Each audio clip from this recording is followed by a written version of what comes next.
नमस्कार, आपका स्वागत है बोलियो राजस्थान में। मैं हूं आपके साथ में ऋतु तोमर। बोलियो राजस्थान में आज हम नाता प्रथा का मुद्दा उठाएंगे। नाता प्रथा की वजह से उदयपुर में एक महिला को अपनी जान गंवानी पड़ी है।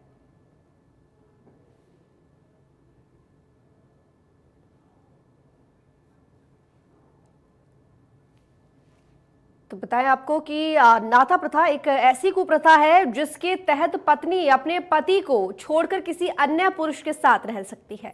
इसे नाता करना कहते हैं। इसमें कोई औपचारिक रीति रिवाज नहीं करना पड़ता, केवल आपसी सहमति से पति पत्नी अलग हो जाते हैं। ऐसा एक मामला सामने आया है उदयपुर से, जहां पर कांठोली गांव में सीमा नाम की महिला ने अंबापुरा के सीताराम के साथ नाता प्रथा के तहत विवाह किया था। सीताराम ने सीमा को कुछ दिनों अपनी पत्नी बनाकर रखा, फिर मारपीट कर भगा दिया। मंगलवार को सीताराम अपनी पत्नी को लेने अपने ससुराल पहुंचा तो उसकी पत्नी सीमा ने जाने से मना कर दिया। सिफरे युवक सीताराम ने आवेश में आकर पत्नी सीमा को जहरीला पदार्थ दे दिया और खुद भी खा लिया। इससे युवती की मौत हो गई। तो अब चलते हैं उदयपुर, जहां हमारे संवाददाता अभिषेक जोशी ने लोगों से बात की, उनकी राय जानी है। देखिए रिपोर्ट। एक तरफ तो देश 21वीं सदी की ओर बढ़ रहा है, लेकिन दूसरी ओर गांवों में नाता प्रथा जैसी कुप्रथाएं अपने चरम पर है, लगातार पैर पसारती जा रही है और इसको लेकर कई घरों के जो रिश्ते हैं वो टूटते जा रहे हैं। लोग भी परेशान होते हैं। इसके क्या कारण हैं और किन वजहों से इन नाता प्रथा को रोका जा सकता है, गांवों में इस पर रोकथाम लगाई जा सकती है, इसको लेकर शहर के कुछ लोग हमारे साथ हैं। हम उनसे बात करते हैं कि नाता प्रथा को लेकर वे क्या सोचते हैं, क्या इसके कारण मानते हैं और किस तरह से इसे रोका जा सकता है। सर, स्वागत करता हूँ, आपका नाम बताएं सर। नरेश पवार, इस पूर्व पार्षद हूँ। नाता प्रथा के अलग अलग पहलू हैं। गांव का जो अब आमजन में देखा जाता है कि भाई बाल विवाह हो जाता है। बाल विवाह में नाबालिग जब बच्ची होती है तो उसका शादी जल्दी हो जाता है, उसमें नासमझी होती है। तो ये भी एक कारण रहता है कि नाता जब वो समझदार हो जाती है तो बहुत सारे वैवाहिक जीवन में बहुत सारे पहलू होते हैं तो वो समझ नहीं पाती है, तो उस कारण से भी नाता प्रथा होती है। तो सबसे पहले बाल विवाह अगर बंद हो जाएंगे तो नाता प्रथा में थोड़ी कमी आएगी। समझदारीपूर्ण अगर मान लो वैवाहिक जीवन होगा तो अच्छे से चलेगा। बहुत सारी बातें उसके बाद में अगर देखा जाए तो इस प्रथा को लेकर आफ्टर एजुकेशन होने के बाद भी जो आजकल समाज में विकृति आई है, उस विकृति के कारण से भी नाता प्रथा हो रही है। तो ये बहुत सारे पहलू है। अगर समझ के अलग अलग पहलुओं पर विचार करके अगर कानून बनाए जाए तो मैं समझता हूँ कि नाता प्रथा में रोक लग सकती है और बहुत सारे परिवार टूटने से बच सकते हैं। बिल्कुल सर, आप क्या मानते हैं, नाता प्रथा के क्या कारण हैं और किस तरह से इसे रोका जा सकता है? इसे सही मानते हैं, गलत मानते हैं, क्या कहेंगे? नाता प्रथा तो ये है चीज़ गलत है, पर ये रूढ़ी से स्टार्ट से चला आ रहा है। सरकार अपनी तरफ से पूरी कोशिश कर रही है पर ये जन जन तक नहीं पहुंच पा रहा है। सबसे बड़ा अपने यहाँ शिक्षा का, गांव में शिक्षा नहीं होती है। बाल विवाह बचपन में कर दिया जाता है जब नासमझ होती है, और जब तक करती है बाल विवाह, जब तक नासमझ होती है उसका विवाह कर दिया जाता है और फिर उसके बाद कुछ टाइम के बाद वो डेथ हो जाती है। तो उसको रूढ़ी पड़ी इन्होंने चला रखा है, समाज का एक गढ़ है। भाई सरकार अपनी तरफ से पूरी कोशिश कर रही है इसको बंद करने के लिए, पर आंकड़ों में ये चीज़ दिखाया जा रहा है पर हो नहीं रहा है। अगर ओरिजिनल आपको ये देखना है तो आका तीज के लगन ऑल इंडिया में देख लो, जो सरकार तक आंकड़ों के अंदर नहीं बताया जाता है। गाँव में आज भी बाल विवाह इतने होते हैं जिसकी कोई लिमिट नहीं है। ये चीज़ बंद होनी चाहिए। हम सर, आप क्या मानते हैं कि जो नाता प्रथा को रोकने के लिए जो NGOs हैं वो भी काम कर रही है और सरकारें भी दावा करती है, क्या कोई ऐसे सख्त कानून बनाए जाने चाहिए जिससे एक को सजा मिले तो दूसरे को सीख मिले? क्या कहेंगे? ऐसा कानून तो होना चाहिए, पर कानून तो अब तक पहुंचा नहीं है लोगों तक। कानून को लोगों का डर ही नहीं है, क्योंकि गांव में एकता जो पुरानी पीढ़ी थी चली आ रही है, तो गांव इस चीज़ को बाहर आने नहीं देती है, वो अपने सीमा तक ही रखती है। तो ऐसा कुछ कानून, गांव का सरपंच हुआ, मुखिया हुआ या वहाँ का कलेक्टर हुआ, जो भी हुआ, वो बाहर ये चीज़ आने नहीं देती है, क्योंकि वो लिमिट दबा रखती है। गाँव की इज्जत की बात होती है। आज मुखिया है तो उस गाँव का है, तो ये रूढ़िपद्धति गांव से चल रही है। सिटी में ये चीज़ तो है ही नहीं। ये चीज़ बंद होनी चाहिए, हम ये चाहते हैं। बिल्कुल, कहीं ना कहीं शिक्षा का जो अभाव है, गांवों में जो शिक्षा नहीं पहुंच पा रही, लोग जागरूक नहीं हो रहे, उसके पीछे जो बड़ा कारण है वो शिक्षा का अभाव है। बाल विवाह भी इसका एक बड़ा कारण निकलकर सामने आया है और जिससे कि अभी हमें इन्होंने बताया कि आखा तीज पर सबसे ज़्यादा लगन होंगे और गांवों में बाल विवाह, कई सारे बाल विवाह के मामले भी देखने को मिलेंगे। हमारे साथ स्थानीय पार्षद है, हम इनसे बात करते हैं। मैडम, क्या मानते हैं आप, जिस तरह से नाता प्रथा होती है, एक शादी के बाद दूसरी शादी कर ली जाती है, उसको दूसरी शादी ना मानकर उसको नाता के रूप में लड़कियां चली जाती है। सही मानते हैं, गलत मानते हैं, क्या कहेंगे? नहीं, मैं इसको पूरी तरह से गलत मानती हूँ। ये प्रथा नहीं होनी चाहिए क्योंकि यह बहुत ही गलत है। इससे लोगों को बहुत इससे समाज में भी बुरा संदेश जाता है और बच्चों में भी गलत हीन भावना पैदा होती है। इसलिए यह प्रथा भी नहीं चलनी चाहिए और एक जो ये बाल विवाह होता है यह भी बिल्कुल बंद होना चाहिए। बहुत से गाँव में ऐसे अभी आज भी ऐसी प्रथा होती है, बाल विवाह होता है। जैसे गाँव में चोरी छुप के कहीं लोग अपने बच्चों का बाल विवाह करते हैं। तो मैं चाहती हूँ कि यह प्रथा बिल्कुल बंद होनी चाहिए और यह संदेश मतलब सभी दूर पहुँचना चाहिए, शहर से लेके छोटे से छोटे गांव में भी, ताकि उन लोगों को पता चले कि बाल विवाह होना बहुत बुरी। बाल विवाह अगर रुकता है तो नाता प्रथा भी रुकेगी? आप रुकेगी, बिल्कुल रुकेगी। बाल विवाह रुकेगा तो नाता प्रथा भी रुकेगी, क्योंकि बाल विवाह करने से ही ये स्थिति पैदा होती है कि उनको नाते से देना पड़ता है और नाता प्रथा करनी पड़ती है। इसलिए बाल विवाह नहीं होगा तो नाता प्रथा भी बंद हो जाएगी। बिल्कुल, कहीं ना कहीं बड़ा कारण बाल विवाह भी है। और जिस तरह से शहरों में नहीं लेकिन गांवों में लगातार ये कुप्रथाएं फैलती जा रही है, रुकने का नाम नहीं ले रही। एनजीओज अपने स्तर पर काम कर रहे हैं, सरकारें अपने स्तर पर काम कर रही है, जागरूकता के अभियान चला रही है। लेकिन अगर एनजीओज के प्रयास और सरकार के प्रयास सफल होते तो आज हमें गांव में इस तरह के दृश्य देखने को नहीं मिलते।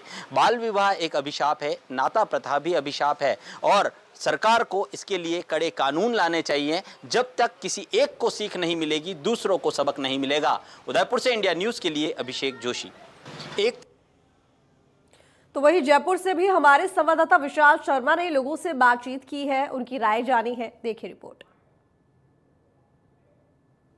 समाज में फैली कई ऐसी कुप्रथाएं जिसमें से एक नाता प्रथा भी है, जिसको लेकर अभिशाप राजस्थान के समाज पर देखा जा रहा है। कई ऐसे समाज है जिनमें अभी भी नाता प्रथा की प्रथा एक तरह से चल रही है, जो कि एक अभिशाप का कारण है। ऐसे में लोगों की क्या राय है इस प्रथा को लेकर, आइए जानते हैं। किस तरह से देखते हैं नाता प्रथा को? देखिए, नाता प्रथा को चालू करने का जो मेन रीज़न था वो ये था कि जो भी परित्यक्त महिलाएं हैं या जो भी विधवा महिलाएं हैं उनको हम एक सामाजिक मान्यता दे पाएँ। लेकिन वर्तमान में इस प्रथा का हम लोगों ने दुरुपयोग करना शुरू कर दिया है। अगर राजस्थान में हम अपने ट्राइबल एरियाज़ देखें तो उनमें ये प्रथा है बहुत आम तरीके से देखी जाती है, जिसमें चलिए इसी बीच रुख करेंगे सीधा प्रेस कॉन्फ्रेंस की तरफ, जहां पर बीजेपी नेता सतीश पुनिया इस वक्त प्रेस कॉन्फ्रेंस कर रहे हैं। क्या कुछ कह रहे हैं, सुनिए। भी हुए और हमने पब्लिक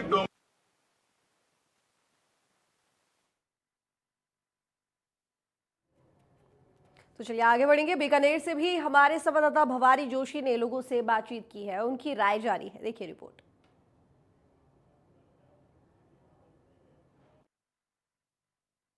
जो कमजोर वर्गों में जो नाता प्रथा की जो है परंपरा है, उसको रोकने के लिए क्या करना चाहिए? आजकल उस नाता प्रथा का जो है चेंज हो गया, लिव इन रिलेशनशिप का भी नाम दिया जा रहा है। आइए हमारे साथ कुछ लोग हैं, बात करते हैं। नाता प्रथा किस तरह से मानते हो आप?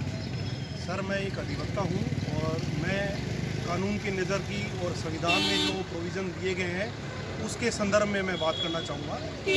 मेरा ये कहना है कि जिस प्रकार एक बच्चा जन्म लेता है तो बच्चे की जो ग्रोथ होती है उस ग्रोथ को रोका नहीं जा सकता।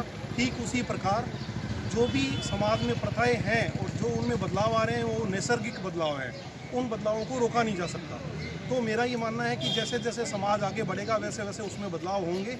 अब रही बात ये कि भी एक पक्ष इसका ये है कि सामाजिक व्यवस्था कहीं ना कहीं इससे इफेक्टेड होती है, लेकिन दूसरी तरफ जब हम कानून व्यवस्था की बात करते हैं, संविधान की बात करते हैं, एक व्यक्ति के जो अधिकार है उनकी बात करते हैं, तो फिर इनमें सब बदलाव आने वाले समय में आने स्वाभाविक। आप क्या नाता प्रथा को किस तरह से मानते हैं? किस तरह से अभिशाप को खत्म होना चाहिए? असल में जो नाता प्रथा पुराने समय नाता प्रथा कहते थे और आजकल लिव इन रिलेशनशिप शब्द नहीं आया।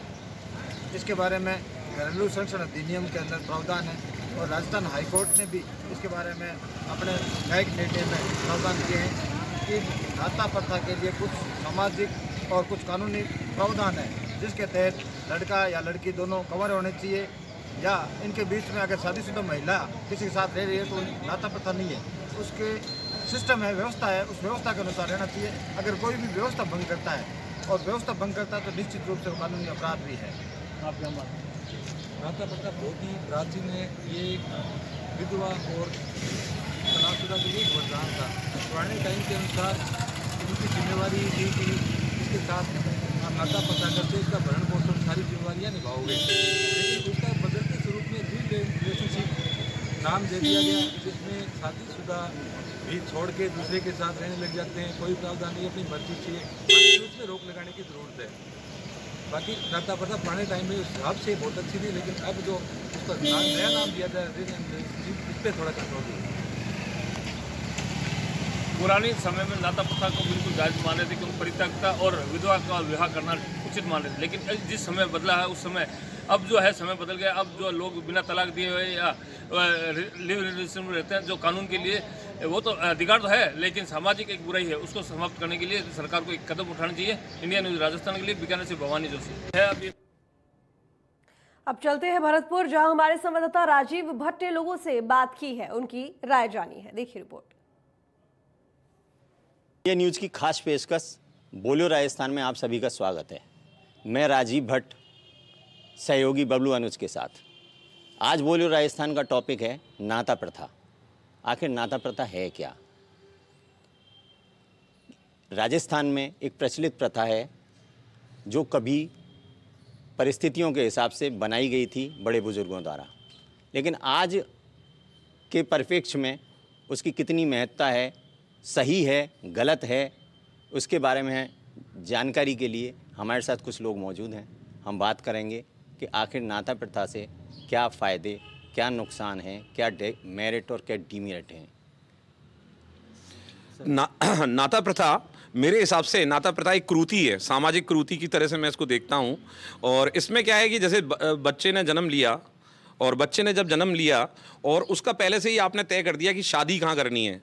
अब उसकी स्वेच्छा नहीं रही कि मतलब बड़े होने के बाद में निर्धारित नहीं कर सकता, बड़े होने के बाद में वो निर्धारित ये नहीं कर सकता कि शादी उसको उसकी इच्छा अनुसार शादी नहीं होगी। तो नाबालिगों का एक तरह से शादी हो गई और वो पहले से तय हो गया, तो बच्चे की स्वेच्छा नहीं रहती। फिर आगे जाके वो तलाक लेता है और ये सारी चीज़ें होती हैं समाज में। और एक नाता प्रथा का एक दूसरा रूप भी जो मुझे पता है वो ये है कि हमारे नाते, जैसे हमारे नाते में कोई लड़की है तो उसकी शादी हम दूसरे जगह अपने नातेदारी में कहीं कर देते हैं और वहाँ से वो लड़की जो है, वहाँ से किसी की लड़की हम ले लेते हैं।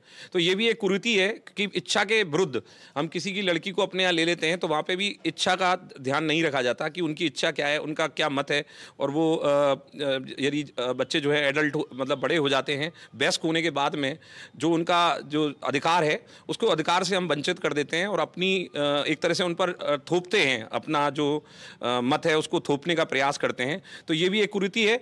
और तीसरा जो मैं रूप जो है इस नाता प्रथा का वो ये है कि परित्यक्ता या परित्यक्ता मतलब यदि किसी लेडी को किसी ने छोड़ दिया है, पुरुष ने छोड़ दिया है, या विधवा, तो दुर्भाग्यवश यदि कोई स्त्री है जो विधवा हो गई और उसको क्या है कि यदि एक दूसरा पुरुष उसको अपना लेता है और वो सामाजिक क्रूति की तरह से उसकी इच्छा है कि नहीं, उसको भी अपना लेता है। अपनाता है इसलिए कि सामाजिक उसको एक सामाजिक उसमें परिवेश में या अपने उसमें सामाजिक परिपाटी में वो आ जाए और उसके पास में मतलब ये रहे कि समाज से वो लोग जो हैं समाज कंटक हैं उनकी बुरी नज़र से वो लेडी जो है वो बच जाए। तो ये भी एक नाता प्रथा का उदाहरण है। और इन तीनों ही जगह जो लड़की या लड़के की स्वेच्छा का ध्यान नहीं रखा जाता, जो कि मेरे हिसाब से बिल्कुल भी गलत है। तो ये इनका मानना था कि तीन तरह की जो प्रचलित हैं नाता प्रथा, कि एक तो बचपन में ही शादी हो जाना, जबकि बिल्कुल नाबालिग हों, अबोध हों, उसी समय दो दोस्त हों या दो रिश्तेदार हों, आपस में शादी कर लेते हैं, बच्चे बच्चियों की तय कर लेते हैं और उसके बाद उनकी शादी होती है। दूसरा इनका मानना था कि नाता प्रथा जो ऐसी स्त्रियां जो किसी पति ने छोड़ रखी हैं या जो दुर्भाग्य से विधवा हो गई हैं, उनको सामाजिक उसमें लाना, अपने धारा में लाना, जिससे कि उनको सुरक्षा मिल सके, सहयोग मिल सके। लेकिन इसमें दोनों की इच्छा पर निर्भर होता है। जहाँ इच्छा पर निर्भर नहीं होता वहाँ ये भी कुरीति के रूप में मानी जाती है। और तीसरी जो इन्होंने जो माना था, उसका मानने का इनका जो औचित्य था वो यही था कि सामाजिक कुरीति के रूप में माना जाए, क्योंकि पहले ये जो प्रथा थी वो उस समय की परिस्थितियों के आधार पर बड़े बुजुर्गों ने बनाई थी। लेकिन आज ये अलग बात है, क्योंकि सबसे बड़ी बात ये आज भी लिव इन रिलेशनशिप चल रही है, इसे भी इसी नाता प्रथा के रूप में अपन स्वीकार कर सकते हैं। तो सबसे बड़ी बात ये कानूनन सही बताई गई है। लिव इन रिलेशनशिप, कोई भी बालिग स्त्री अगर किसी पुरुष के साथ रहना चाहती है तो वो रह सकती है, इस पर कोई आपत्ति नहीं होती। तो इसी प्रकार की जो प्रथाएं थीं, तमाम जो प्रथाएं पुरानी जो कुरीतियां चल रही थीं, चाहे वो बाल विवाह वाली बात हो, नाता प्रथा जिसको कहते हैं, चाहे दूसरी तरह से उसको नाता प्रथा माना जाता है कि एक लड़की किसी घर में दे दी और उसके बाद उसी घर की लड़की ले ली, जिससे कि सामाजिक दायरा बराबर रहे। क्योंकि माना जाता है कि अपने समाज में ये माना जाता है कि जो बच्चियां हैं जहां ब्याही जाती हैं तो जो लड़के वाले का घर होता है उसका पद कहीं ऊंचा होता है सम्मान में, समाज में।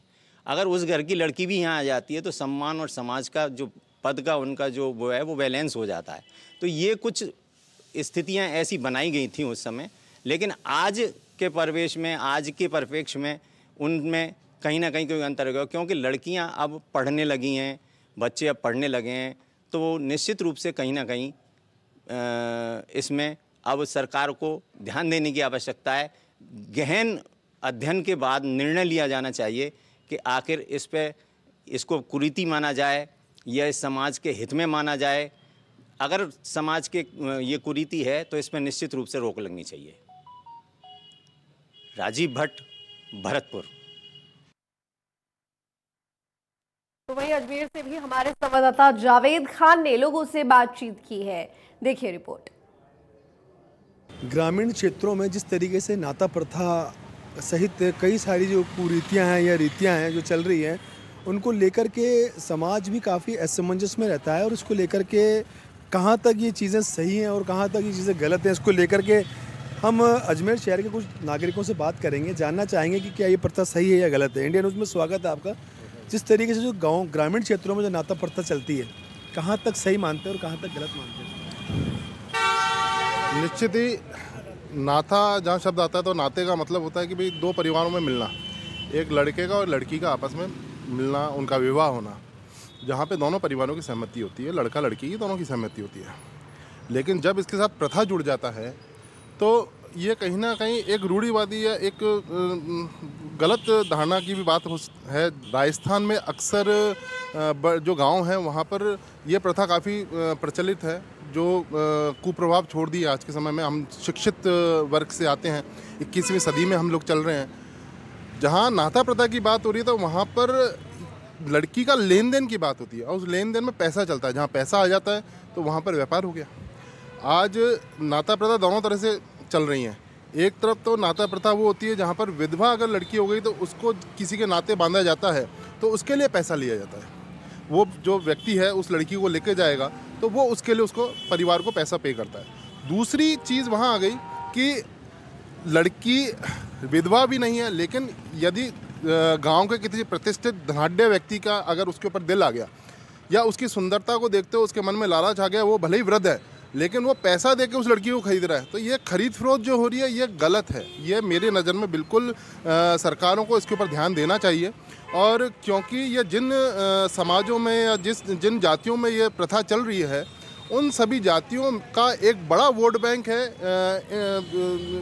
सरकारों के जो है राजनीतिक पार्टियां हैं, तो इस प्रथा के ऊपर वो किसी तरह का कड़ा कानून नहीं ला रहे हैं। तो मेरी आपके चैनल के माध्यम से उन राजनीतिक दलों से या जो सरकार जिस राज्य में काम कर रही है उनसे मेरा विशेष निवेदन है कि इस वोट बैंक को ना देखते हुए 21वीं सदी में हम रह रहे हैं, शिक्षित व्यक्ति हम लोग हैं, तो इस तरह की जो कुप्रथा महिला के साथ चल रही है वो गलत है। एक तरफ तो हम नारा दे रहे हैं बेटी पढ़ाओ बेटी बचाओ, और दूसरी तरफ नाथा प्रथा के द्वारा हम बेटियों को बेच रहे हैं। एक आज हमारे देश में बेटियां किस मुकाम पर नहीं है, देश के सर्वोच्च पदों पर आज बेटियां विराजमान हो रही हैं, और एक तरफ आप बेटियों को बेच रहे हो तो कहीं ना कहीं उन लड़कियों के साथ गलत है। ये तो मेरे नज़र में देखिए बिल्कुल सही बात कही है इन्होंने कि नाता जहाँ तक शब्द है वहाँ तक तो बिल्कुल सही है। खरीद फरोख्त लड़कियों की होने आराम हो जाती है तो वो बिल्कुल समाज के लिए एक कुरीति है। आप क्या कहेंगे इस बारे में? नमस्कार, मेरा नाम सिद्धेश कुमार आरजी है।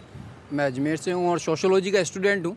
कुप्रथाओं के बारे में काफ़ी अच्छे से पढ़ा है, और जैसा भाई साहब ने भी बताया, इनकी बातों से जिस तरीके से मैं अवगत हुआ तो मुझे लग रहा है कि नाता प्रथा गलत ही है। अगर ये पैसे के दम पर हो रही है और इसके अंदर अगर स्त्री की सहमति नहीं है तो ये पूरी तरीके से बंद होनी चाहिए। अगर स्त्री सहमत है तो आप इस कार्य को आगे बढ़ा सकते हैं, लेकिन अगर इसे कुप्रथा का नाम दिया जाए या पैसे को बढ़ावा दिया जाए तो ये पूर्ण रूप से गलत है। इस पर सरकार को भी ध्यान देना चाहिए। आप जो आसपास का जो जागरूक नागरिक है वो भी इस तरफ ध्यान देना चाहिए कि ऐसी गतिविधियां हो तो उनके ऊपर आवाज़ उठाए, बोले, उनको बताए। अगर उनसे कुछ नहीं हो रहा है तो कम से कम इतना तो करे कि महिला सशक्तिकरण के नाते ही एक कदम उठा ले और महिला को न्याय मिलना चाहिए। इस समय की पोजीशन को, इस चीज़ को देखते हुए मुझे लग रहा है कि कुप्रथाओं के अंदर थोड़ा सा बदलाव होना चाहिए। बस, धन्यवाद। देखिए, बिल्कुल सही बात कही है इन्होंने कि कुप्रथा तो एक वास्तव में अभिशाप ही है, लेकिन अगर जो इस नाता प्रथा को अगर कुप्रथा के रूप में अगर तब्दील कर रहे हैं, पैसे का लेन देन करके अगर कोई रिश्ता हो रहा है तो वास्तव में कुप्रथा है। और वो बेटियों के साथ में खरीद फरोख्त वाला सिस्टम है। जिस तरीके से बेटी पढ़ाओ बेटी बचाओ की जो नारे हैं उसकी जमकर धज्जियाँ यहाँ पर उड़ाई जाती हैं। जिस तरीके से अभी भाई साहब ने एक बात भी बोली थी कि साहब एक ग्रामीण क्षेत्र राजनीतिक पार्टियों का बहुत बड़ा वोट बैंक होता है और उसको लेकर के कोई भी सरकार इसके ऊपर कोई कड़ा कानून नहीं बनाती है। तो सरकार को वोट बैंक को अलग रखते हुए समाज को आगे बढ़ाने के लिए इन ऐसे सिस्टम्स, ऐसे प्रथाओं के ऊपर सख्त कानून बनाने चाहिए जिससे कि आने वाले समय के अंदर ये प्रथाओं के ऊपर रोक लग सके। शंकर गोमा के साथ जावेद खान, इंडिया न्यूज़, अजमेर। तो फिलहाल बुलेरो राजस्थान में इतना ही। देखते रहिए इंडिया न्यूज़ राजस्थान।